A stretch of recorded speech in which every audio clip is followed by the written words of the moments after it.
Bon, ben, je pense qu'on va pouvoir commencer. Bienvenue dans ce webinaire sur les mises à jour produits du mois de septembre 2024. Merci à vous pour votre présence. On est toujours très heureux de partager ces webinaires avec vous sur différentes fonctionnalités qui ont été lancées dans le mois en cours. On a quand même beaucoup de demandes qui arrivent chaque mois, des demandes d'amélioration, des demandes sur l'interface. Et donc, c'est toujours un plaisir pour nous de pouvoir partager avec vous ce qu'on a pu mettre en place. On essaie toujours de venir améliorer un peu l'utilisation de la manière dont vous utilisez PriceLab. Donc, c'est toujours un plaisir pour nous de partager ça avec vous. Alors, pour la réunion d'aujourd'hui, vous avez une boîte à questions via laquelle vous pouvez poser vos questions par écrit et j'y répondrai au fur et à mesure de cette présentation. Donc, on va commencer tout de suite avec l'agenda du jour. Petit rappel, alors peut-être que vous ne passez pas par là, mais sachez qu'en fait, on organise d'autres webinaires, des webinaires de formation. On organise quatre à l'heure actuelle, donc on fait des premiers webinaires, c'est les Price Labs basiques, donc il y a lieu le vendredi à des heures le matin si vous utilisez Price Labs déjà depuis un certain temps. Peut-être pas forcément utile. En tout cas, sachez voilà, qu'on revoit la configuration du compte, quelles sont les différentes étapes afin de paramétrer le compte de Price Labs. Le deuxième webinaire qu'on organise, c'est sur les fonctionnalités avancées. Alors là, même si on utilise Price Labs depuis un certain temps, ça peut toujours être intéressant de venir voir un peu quelles informations sont données. Alors je sais qu'en tout cas, beaucoup de travail, c'est pas toujours facile. Ce webinaire est donné le lundi à 4 heures, mais on revient sur des paramètres qui sont pas toujours utilisés, des personnalisations que les gens n'ont pas toujours idée, et des manières de personnaliser un peu plus la manière de travailler avec Webster. Ça peut toujours être intéressant. Et ensuite, on a également les webinaires sur le market dashboard et sur le portfolio analytics. Alors pour ces deux derniers, ils sont donnés à l'heure actuelle en anglais. Maintenant, si vous êtes à l'aise avec l'anglais et que ça vous intéresse de voir un petit peu comment fonctionnent ces deux outils, mais ça peut être également intéressant d'aller suivre ces webinaires. Alors, si vous sentez un moment pendant le webinaire qu'il y a un problème de son ou de connexion, n'hésitez pas à me le faire savoir via la boîte à questions. Comme ça, je serai au courant de tout ça. Alors, l'agenda du jour aujourd'hui, eh bien, ce qu'on va voir dans un premier temps, et on est très content de le présenter aujourd'hui, c'est l'introduction au générateur de rapports. Alors, ça fait quand même pas mal de temps qu'on fait de la pub sur cette nouvelle fonctionnalité, c'est le nouvel outil qu'on a lancé au sein de Price Labs, et donc on est très content aujourd'hui de le présenter, de vous montrer un peu comment elle fonctionne afin que vous puissiez prendre la main assez rapidement avec cet outil. Ensuite, on va voir dans un deuxième temps les mises à jour de ce mois. Et ce mois-ci, eh bien, on a trois nouvelles mises à jour. Premièrement, tout ce qui est stratégie saisonnière. Donc, via votre profil saisonnier, on a donné plus de possibilités, plus de fonctionnalités qu'il est possible de mettre en place dans votre profil saisonnier. Ensuite, on verra les alertes consolidées et les gammes de prix étendues. Concrètement, ce sont des alertes, enfin ces deux fonctionnalités, ce sont des choses que vous voyez lorsque vous faites un ajustement depuis votre calendrier, autrement dit une exception spécifique à la date selon les termes de Price Labs. Et dans un dernier temps, on verra les nouvelles intégrations. Alors, l'introduction au générateur de rapports. Alors pourquoi avoir créé ce générateur de rapports? Eh bien, on s'est rendu compte que vu tous les profils qu'il y avait dans Price Labs, profil de gestionnaire, eh bien, tout le monde n'avait pas forcément besoin de la même information, n'avait pas forcément besoin de faire le même reporting. Les parties prenantes pour le reporting sont bien souvent différentes. Et donc, en fonction de la personne à qui on va faire ce reporting, à qui on va reporter l'information, eh bien, l'information dont on va avoir besoin va être très différente. C'est pour ça qu'on s'est rendu compte que via le Portfolio Analytics, on avait déjà pas mal d'informations qui étaient disponibles, qui étaient possibles d'exporter, mais que eh bien, certaines informations convenaient à un profil utilisateur, d'autres convenaient à un autre, mais on avait envie vraiment de pouvoir centraliser eh bien, toutes ces informations et donner la possibilité de venir personnaliser cette information, que ce soit donc quelque chose qui soit complémentaire avec le Portfolio Analytics, mais qui vous donne plus de possibilités. Et c'est pourquoi, du coup, on a créer ce générateur de rapport, ce qui nous a conduit du coup à créer ce générateur de rapport. Alors, pourquoi l'utiliser? Mon slide, il y a encore des choses en anglais, vous m'en excuserez. Alors, mais je pense que vous comprenez, du coup, les données centralisées, eh bien, l'idée, c'était de se dire, on va mettre à un même endroit toutes ces informations qui sont intéressantes pour l'analyse de vos performances, que ce soit en termes de réservation, en termes de calendrier, de prix, de durée de séjour, mais également au niveau des données marché. Donc, on va centraliser toutes ces informations dans ce générateur de rapport et vous allez pouvoir eh bien, les utiliser afin de faire des analyses et d'exporter ces données. Ensuite, le deuxième axe, ça va être la possibilité de venir personnaliser ce rapport. Donc, vous avez des modèles prédéfinis qu'on a mis à disposition de manière eh bien, à faciliter l'utilisation de ce rapport, parce que tout le monde n'a pas forcément envie de créer un rapport de zéro, mais par contre, vous avez également la possibilité de venir créer un rapport de toute pièce, c'est-à-dire que vous le créez vous-même avec l'information que vous souhaitez faire apparaître dans ce rapport. Dans un troisième axe, eh bien, ça va être la possibilité de partager facilement toutes ces informations, que ce soit à l'intérieur de la plateforme de PriceLabs avec les différentes personnes qui travaillent sur votre compte, si vous avez une équipe qui travaille sur votre compte, ou alors la possibilité d'exporter toutes ces données via Excel depuis ce générateur de rapport. Et enfin, le dernier axe, ça va être l'automatisation, la synchronisation, c'est-à-dire que les données vont être actualisées tout le temps de manière automatique. Donc, vous aurez des données qui sont actualisées tous les jours et vous avez la possibilité également de venir sauvegarder eh bien, ces modèles afin de pouvoir, ces modèles, si vous utilisez des modèles prédéfinis, peut-être faire des modifications, les sauvegarder et ensuite les réutiliser par la suite.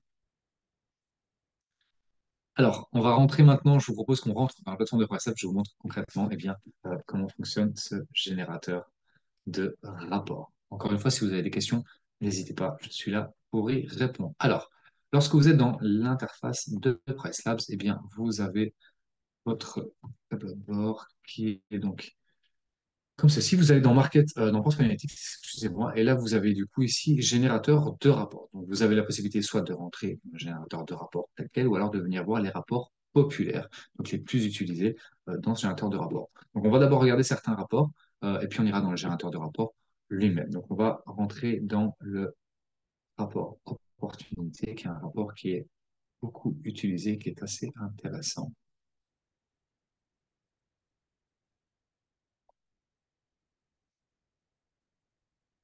Donc, ce rapport d'opportunité, eh bien, ce qu'il va vous donner comme information, c'est des informations sur les revenus potentiels que vous pouvez générer pour vos logements.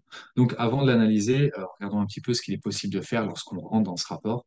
Vous voyez que vous avez ici la possibilité de sélectionner une plage de date. Donc, vous avez 3 prochains mois par défaut, mais vous pouvez venir choisir une autre période ou alors des dates personnalisées. Donc, vous voyez les dates qui sont choisies ici.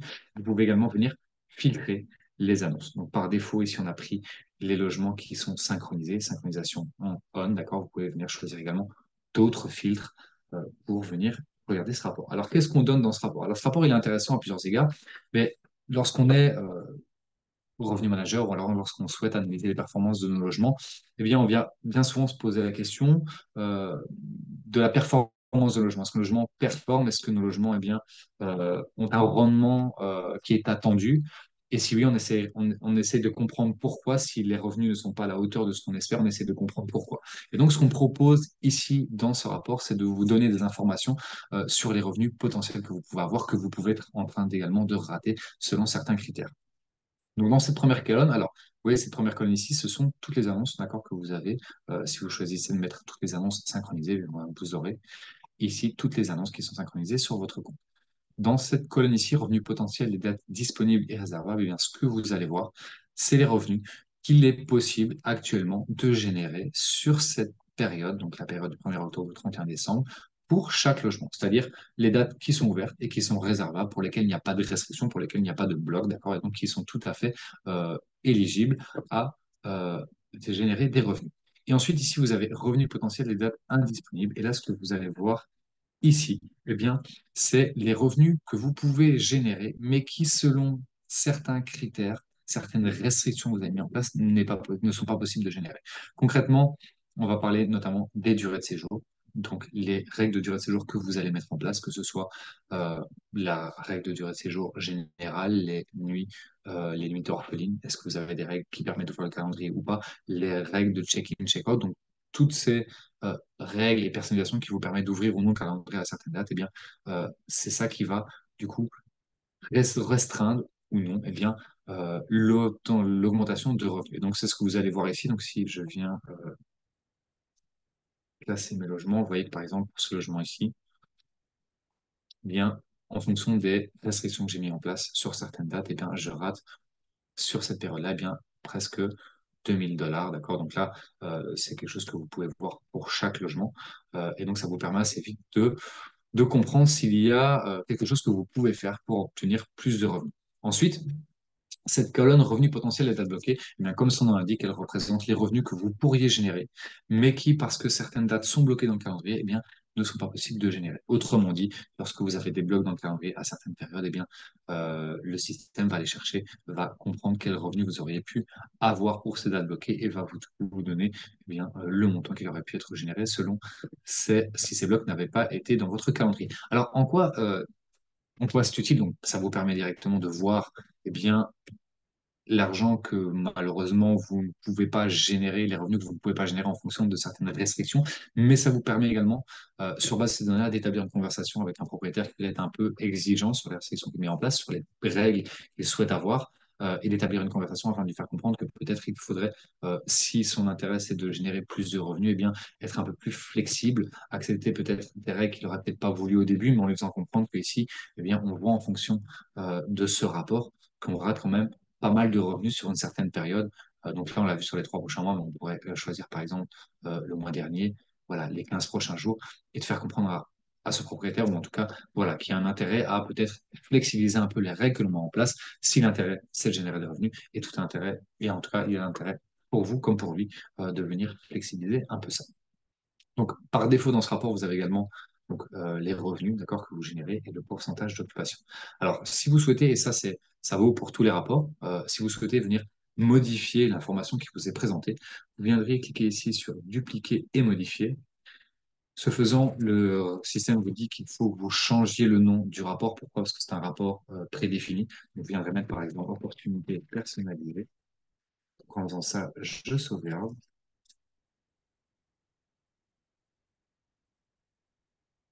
Et donc ici, eh bien, le système me donne la possibilité de venir modifier l'information qui apparaît dans ce rapport. Donc, vous voyez que vous avez les lignes d'en-tête. Donc, par défaut, c'est ici les annonces qu'on a choisies.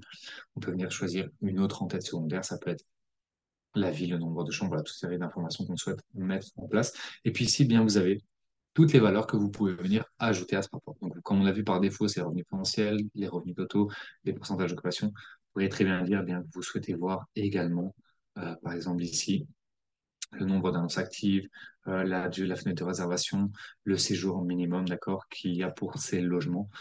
Également les indicateurs en termes de prix, le prix moyen du marché, le prix moyen de votre logement, le REF par également. Donc voilà, vous avez beaucoup de choses que vous pouvez ajouter à ce graphique si vous sentez que c'est important de le faire. Et une fois que c'est fait, bien, vous aurez la possibilité de voir le rapport complet et de sauvegarder. Donc, est-ce que vous avez des questions sur ce rapport jusqu'à maintenant?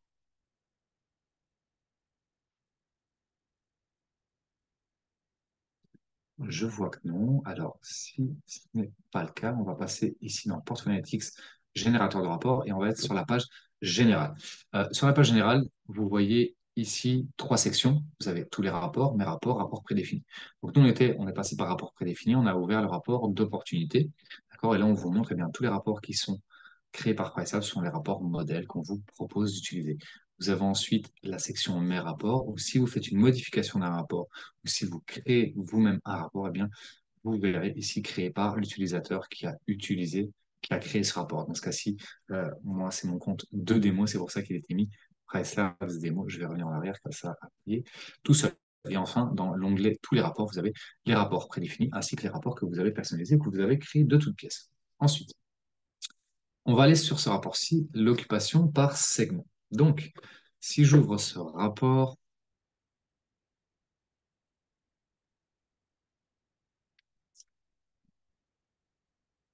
donc là, ça prend un peu de temps à charger, étant donné qu'il y a beaucoup d'informations qui sont présentées, des informations de votre compte, mais également des informations du marché. Donc, dans ce rapport, la même chose, on peut venir modifier les dates, comme on l'a vu, on peut venir filtrer les annonces. Si on souhaite modifier l'information de ce rapport, on peut venir dupliquer et modifier. Alors, ce rapport d'occupation, qu'est-ce qu'il nous montre? Il nous montre la performance des différents segments avec lesquels on travaille. Alors, c'est quelque chose pouvez euh, que vous pouvez faire également depuis les rapports de PSIM du Portfolio Analytics, juste pour vous montrer.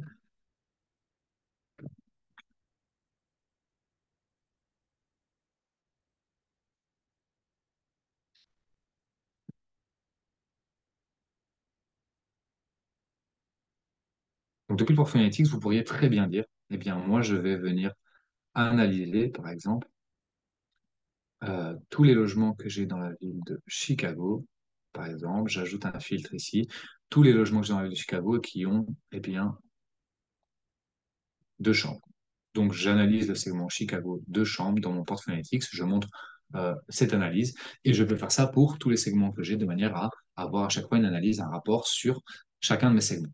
Ce qu'on vous propose ici, donc ça peut prendre du temps de faire ça, analyser ces segments l'un à la suite de l'autre. Ce qu'on vous propose ici, eh bien, c'est de définir des segments et de les voir tous eh bien, dans le même rapport afin de voir ceux qui performent le mieux. Donc là, vous voyez ici, j'ai mes villes, premier segment, et ensuite la catégorie de chambre, deuxième segment. Je peux très bien venir filtrer mes annonces sur base d'autres segments, d'accord? Je peux tout à fait faire ça.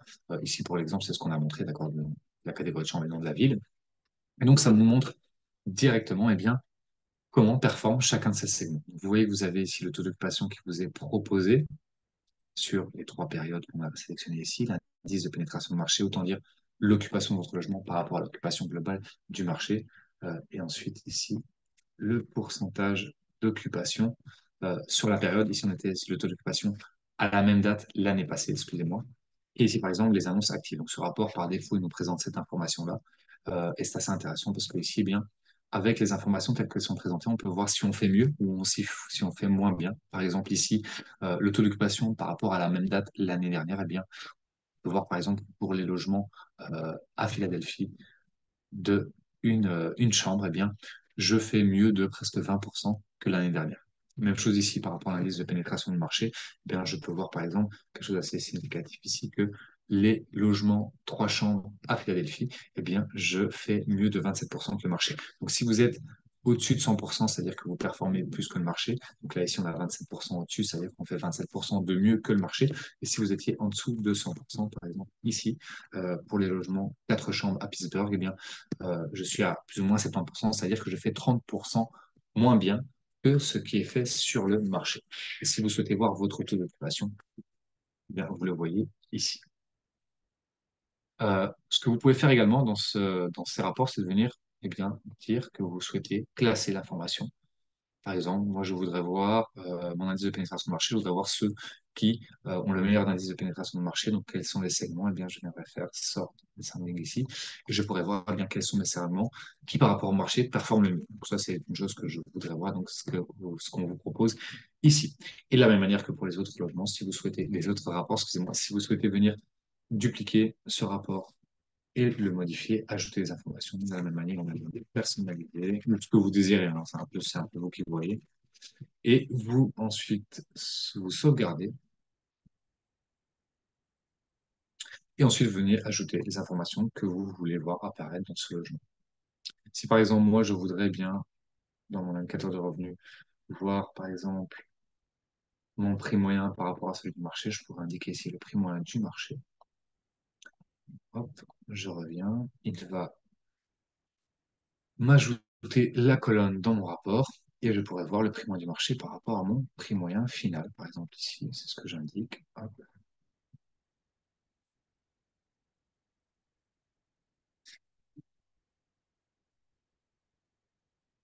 Et donc, cela vous apparaît ici. Donc, vous voyez le prix moyen du marché sur les différentes périodes par rapport à votre prix moyen final recommandé. Ça vous permet de voir assez bien, quelle est, voilà, quelle est la différence de prix que vous pouvez avoir par rapport au marché.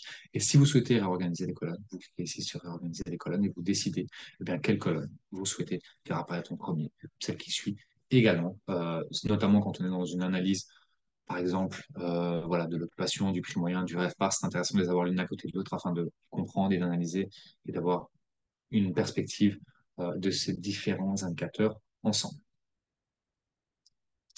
Et donc, ça, c'est pour le rapport de segment capacity pacing. Alors, on en a d'autres également. Maintenant, je vais vous montrer comment générer un rapport de toute pièce. Donc là, on viendrait sur Portfolio Analytics, générateur de rapport. Donc, ce faisant, on clique ici sur Créer un rapport.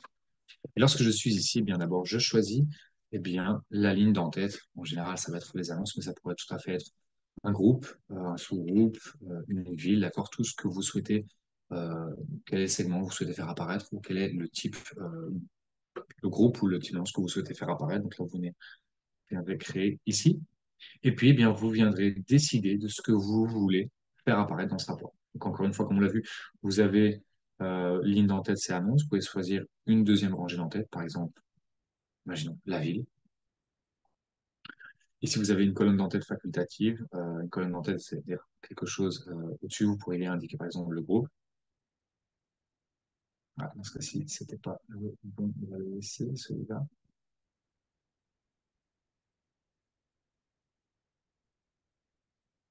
Voilà. Il faut pas créer de conflit en fait entre les annonces, la ville et le critère que vous avez sélectionné dans ce cas-ci, le fait de mettre le groupe, ça venait créer un conflit. Mais sachez que vous pouvez voilà, venir choisir une colonne d'entête ici. Et puis vous avez toutes les valeurs, comme on l'a vu, que vous souhaitez mettre en place dans ce template. Donc, vous avez les indicateurs d'occupation, vous avez pas mal d'informations sur l'occupation du marché, l'occupation de votre logement. Alors, une information, toutes ces informations, vous voyez, donc elles viennent de votre compte PriceUp, de la performance de vos logements, mais également des données marché. Le site de PriceUp va donc tous les jours chercher des informations euh, sur le marché. Donc, pour chaque logement individuellement, hein, il construit un modèle de prix et va scanner les informations sur Airbnb notamment afin de voir eh bien, quelles sont les tendances sur ce marché, donc, quels sont les logements qui sont encore présents ou non, quels ont été les prix derniers affichés, afin d'avoir toute une série d'informations à vous proposer, et donc que vous sachiez que ces rapports viennent, donc ces informations, les informations de ces rapports viennent de votre compte, mais également du marché. Vous voyez ici, indiquer, par exemple les annonces actives, réservation totale, la fenêtre de réservation, les séjours minimum, la durée moyenne, indicateur de revenus, des indicateurs de prix. Donc, il y a beaucoup d'informations que vous pouvez voir. Autre information très intéressante, lorsqu'on souhaite voir un peu l'évolution de nos indicateurs, c'est les données de progression. Ça, c'est intéressant également de voir eh bien, euh, comment évoluent ces différents indicateurs dans le temps. Et là, vous pouvez le faire, par exemple, si je venais chercher ici la progression du RevPAR, je peux avoir la progression de mon RevPAR sur 7, 14, 30, 60 jours, d'accord? Et ça me donne des informations qui sont vraiment pertinentes lorsqu'on analyse le revenu management de nos annonces. Alors, est-ce que vous avez des questions par rapport à ces générateurs de rapports?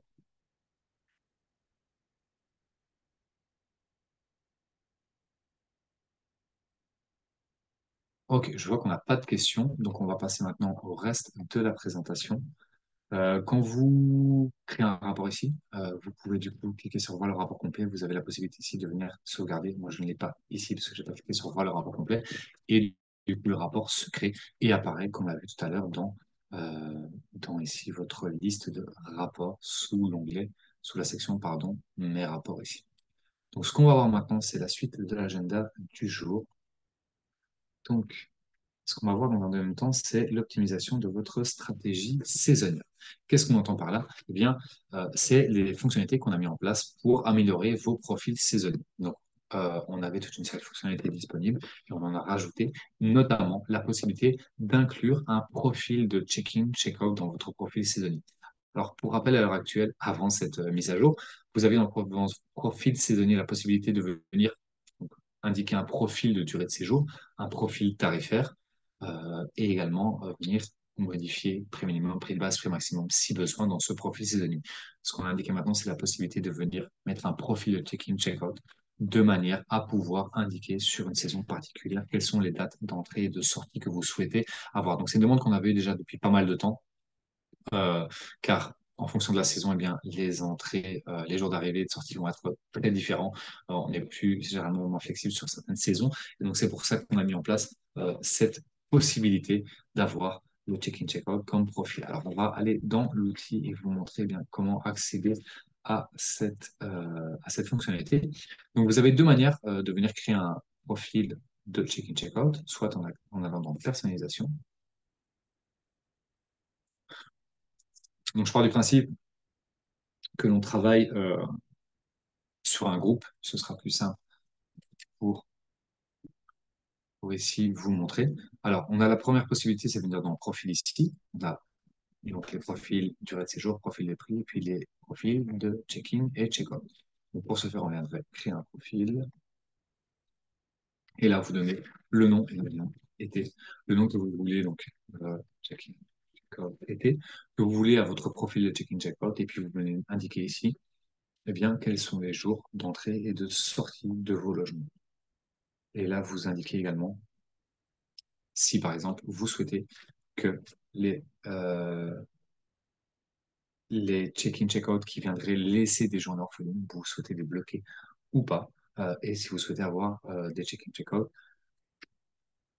sur des nuits adjacentes, si vous avez configuré cette personnalisation dans les durées de séjour. Donc, une fois que vous avez fait ça, vous venez sauvegarder. Alors, je vais indiquer juste, par exemple, que moi, je samedi et dimanche, comme vendredi et samedi, comme jour d'entrée et de sortie pour ma saison. Et puis, j'ai mon profil ici qui est créé. Donc, ça, c'est la première manière de faire.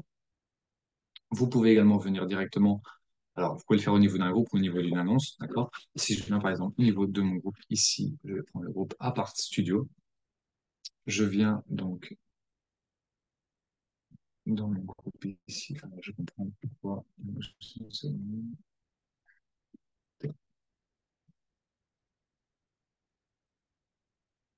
Je viens dans mon groupe ici, Apart Studio.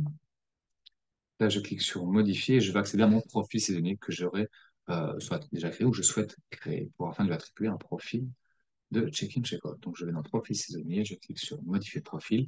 Et là, ici, depuis le profil saisonnier que vous avez créé, vous avez ici trois petits points. Et là, vous pouvez venir cocher la case, ajouter un profil de check-in, check-out. Ce faisant, vous avez la possibilité ici de venir créer un nouveau profil. Et c'est exactement le même menu qu'on a vu tout à l'heure, c'est-à-dire que vous lui donnez un nom, vous déterminez quels sont les jours d'entrée et de sortie.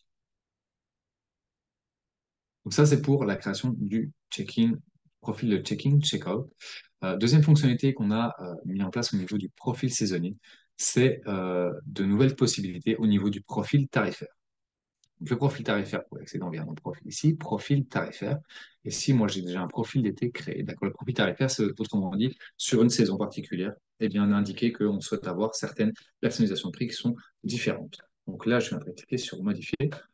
Et jusqu'à maintenant, ce qu'on avait de disponible comme fonctionnalité, comme personnalisation de prix sur la saison, c'était jusqu'ici, jusque la classification du facteur de demande. Et ce qu'on a lancé, c'est la possibilité d'avoir la personnalisation des tarifs lointains dans le profil saisonnier, mais également la possibilité de venir ajuster le facteur de saisonnalité excusez-moi, sur le profil saisonnier. Pourquoi? Eh bien parce qu'on s'est rendu compte que notamment au niveau de la saisonnalité, c'était important de pouvoir l'ajuster sur certaines périodes, sur certaines saisons, car parfois, eh bien, ça peut être intéressant de venir l'ajuster à la baisse ou à la hausse en fonction si la saison est forte ou elle est haute, afin de ne pas avoir des prix trop bas ou trop élevés. Ça, c'était quelque chose qui nous avait été fort demandé. Et la personnalisation des tarifs lointains, eh bien, si on est sur une saison assez longue, eh bien, on pourrait décider d'augmenter les prix. Par exemple, 30 jours, voilà, 30 jours à l'avance, on a une réservation qui, sur la saison, est faite 30 jours à l'avance.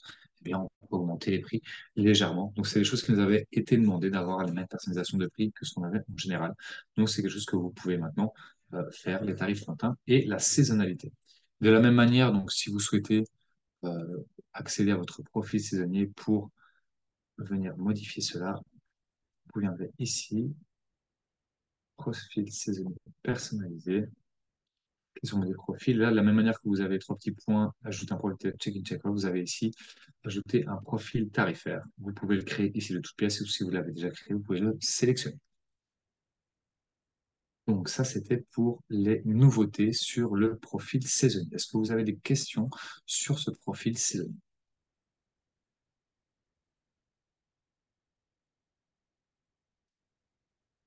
Ok. On continue bien du coup. Alors, la dernière chose qu'on va voir au niveau des fonctionnalités, c'est les alertes consolidées et les gains de prix étendus. Qu'est-ce qu'on entend par là? Eh bien, euh, depuis les exceptions spécifiques à la date, donc les ajustements que vous pouvez faire dans le calendrier, eh bien, vous avez des alertes si vous passez en dessous de votre prix minimum, par exemple, en indiquant un ajustement dans le calendrier. Imaginons que vous aviez un prix minimum à 100. Si vous souhaitiez mettre 50 euros pour une certaine nuit, le système vous alertait que vous baissiez en dessous de votre prix minimum. Et si vous faisiez ça sur trois dates différentes, sur une plage de date de 3 jours, vous avez trois différentes alertes. Ce qu'on a fait ici, eh bien, c'est d'avoir une seule alerte pour les différents jours pendant lesquels vous allez indiquer cette exception. Ça, c'est la première chose qu'on a fait, mais vous avez également ici euh, plus de flexibilité pour fixer des prix plus élevés lors des pics de demande. C'est-à-dire que dans les ajustements que vous allez faire, vous avez un intervalle plus grand de prix que ce qu'il y avait auparavant. Donc, concrètement, dans l'outil, si on y retourne, je vais par exemple dans le calendrier d'un développement.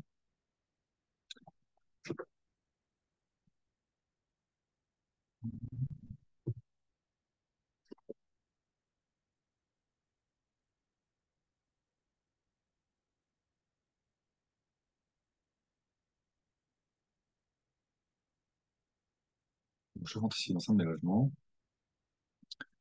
Et depuis mon calendrier, donc ce que je vous disais, donc les alertes consolidées, c'est par exemple, moi ici, mon prix minimum est à 270. Je souhaite pour ces 3 jours-là mettre un prix de 250. Si je fais ça et que je clique sur ajouter, le système va, auparavant, il m'aurait indiqué trois alertes pour les 3 jours consécutifs. J'aurais cliqué sur mise à jour ici, j'aurais une deuxième alerte, mise à jour, une troisième alerte. Ce que fait maintenant, c'est qu'il vous indique, OK, sur cette période-là, du 7 au 9, vous avez un prix à 250 qui est en dessous de votre prix minimum. Est-ce que vous souhaitez l'actualiser ou pas? Si vous êtes OK avec ça, vous dites OK, mise à jour. Et donc, vous avez juste une seule alerte consolidée. Alors, autre chose qui a été mis en place, si je reviens ici, je souhaite revenir mettre un prix minimum, un prix en dessous de mon prix minimum, et que je clique sur ajouter. Alors, si vous faites différents ajustements dans votre calendrier, et que vous savez que vous allez baisser en dessous de votre premium et que vous ne souhaitez pas qu'à chaque fois le système de pré-save vous indique que vous êtes en train de baisser en dessous de votre premium, eh bien, vous pouvez cliquer ici sur ne pas afficher les avertissements concernant les exceptions durant les prochaines 24 heures. Ce faisant, eh bien, lorsque vous allez rentrer une exception pour une certaine date, le système ne va plus vous donner cette alerte-là. Donc ces alertes-là, généralement, bon, elles ont leur raison d'être, hein. C'est pour être sûr que vous ne baissez pas en dessous de votre minimum. Bien entendu, parfois, si vous savez ce que vous faites et que vous savez que vous allez baisser en dessous de votre minimum parce que il y a le besoin, ben, c'est intéressant de ne plus avoir ces alertes pendant 24 heures. Le délai n'est pas plus long parce qu'on pense que c'est toujours intéressant d'avoir ces alertes-là pour être conscient qu'on baisse en dessous de notre minimum. Et donc, voilà, cette possibilité vous est donnée de venir tirer ces alertes tout le temps. Et enfin, la dernière chose, au niveau ici des exceptions spécifiques, si par exemple je souhaitais indiquer une augmentation, une diminution en pourcentage, je vais mettre pourcentage de changement sur le prix recommandé, mais on voit qu'ici, l'intervalle il est de moins 75 jusqu'à 500%. Donc auparavant, on avait un intervalle qui était plus réduit, mais il était surtout pas uniformisé à tous les endroits de la plateforme. C'est-à-dire que vous aviez différents endroits où l'intervalle n'était pas le même. Ce qu'on a fait, c'est qu'on a uniformisé, c'est-à-dire que maintenant on a tout le temps cet intervalle-là qui est possible d'indiquer. Et on a agrandi l'intervalle de manière à ce que vous puissiez, notamment dans la période de forte demande, augmenter le prix plus fortement pour être sûr d'aller chercher les meilleurs revenus.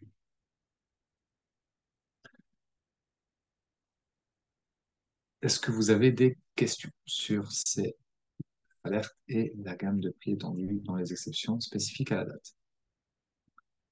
Donc, superbe. Et ce qu'on va voir maintenant, c'est les nouvelles intégrations de PriceAbs. Donc, on est toujours dans une optique, une dynamique d'augmenter notre réseau de partenaires. Donc, chaque mois, on a des nouvelles intégrations qui sont faites. Ce mois-ci, on a 3 nouveaux PMS qui sont disponibles. On a Inkeeper Advantage, Search and Stay et Uscloud. Alors, ce sont des PMS qui sont peut-être un peu moins connus sur la France, mais pour les agences qui ont un grand groupe, ça peut être intéressant de savoir quel PMS est disponible parce qu'ils peuvent être actifs dans un pays, peut-être pas forcément sur la France. Et je terminerai sur le prochain webinaire à venir, alors qui est en anglais, mais qui est intéressant pour ceux qui souhaitent le suivre, c'est la mise en place de PressApp pour la saison creuse. Donc, ça va être présenté par mon collègue David Verse et notre cofondateur Richie Candelwal. Et ce qui va être vu durant ce webinaire, eh bien, c'est quelles sont les personnalisations que vous allez pouvoir mettre en place lors de la saison creuse afin d'aller chercher les meilleurs revenus. Ce webinaire va être donné le mardi 8 octobre à 17 heures, heure européenne. Donc voilà, bah, écoutez, on a terminé ce webinaire sur les mises à jour produits du mois de septembre 2024. Je vous remercie vraiment pour votre attention. Et si vous avez des questions, n'hésitez pas, on a encore un petit peu de temps, donc je suis disponible pour ça.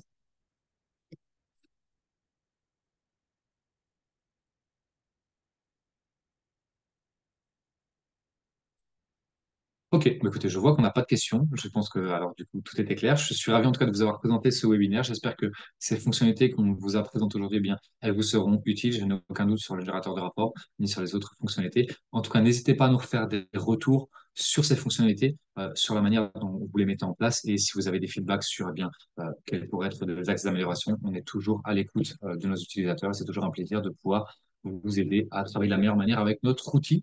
Dernière petite chose, cet appel a été, cet enregistrement, ce webinaire a été enregistré, donc je ne manquerai pas de vous envoyer l'enregistrement de ce webinaire pour que vous puissiez le visionner ou le montrer à vos collègues s'ils sont intéressés. Merci à tous les deux pour votre présence aujourd'hui. Je vous souhaite une excellente fin de journée et je vous dis à bientôt.